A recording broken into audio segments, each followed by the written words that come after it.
Firefighters off to another call-out and not a whiff of diesel fumes left at the station. They risk their lives in the field, but things can be just as dangerous back at base. Diesel fumes from fire trucks can kill. There's nothing more important than the safety of our people, and one of the ways we've managed to keep people safe is to, wherever possible, remove diesel particulate from the atmosphere, and that's back at stations with exhaust extraction systems or other ventilation solutions. Keith Sanderson is General Manager of Nederman, a worldwide supplier of exhaust extraction systems. It's all about firefighter safety. Diesel fume is a known contaminant where they work, live, breathe. So if we can get rid of it, let's do that. In New Zealand, exhaust extraction systems were introduced more than 2 decades ago.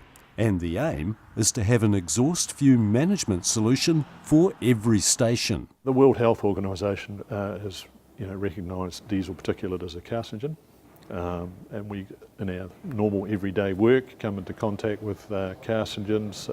Some we can do something about, and diesel is one of them. The Nederman hose automatically detaches when a fire truck leaves the station, ensuring there is no delay to the firefighters' call-out, and is ready to reattach when they get back.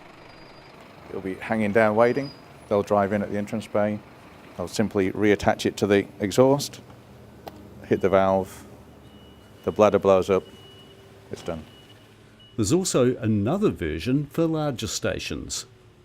The system we have here is the pneumatic rail system, which is designed, as you can see, for trucks in series one behind the other.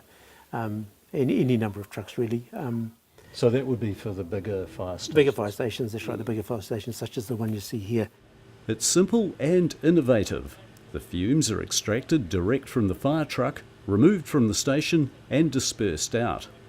There's also a magnet-type system where the hose attaches via an electromagnet to the outside of the truck. They're like a big vacuum cleaner, and the different systems have been thoroughly tested and continually developed for over 30 years and have come through with flying colours. The damage caused by a huge fire on Christchurch's Port Hills a year and a half ago is still obvious. That blaze stretched fire crews and their facilities to full capacity. At the end of their shifts, fire crews return to clean stations and fresh air. A big improvement on the old days. Plywood boxes were built, and inside those plywood boxes would be a whole lot of bats.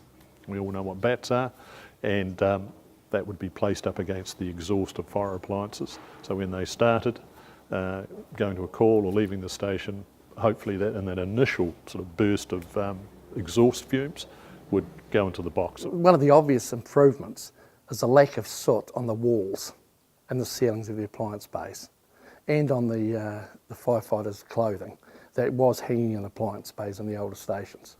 But nowadays employers have to ensure safe working conditions. Those that don't risk being taken to court. And for those regions with presumptive legislation, the burden of proof is no longer with the firefighter, but with the employer to show their workplace didn't cause the health problems. Now, presumptive legislation states that certain cancers over a certain period of time, then there's no burden of proof. It's a work cover claim as such. Meaning that while these firefighters are busy protecting lives, it's important that the best measures are in place to protect them.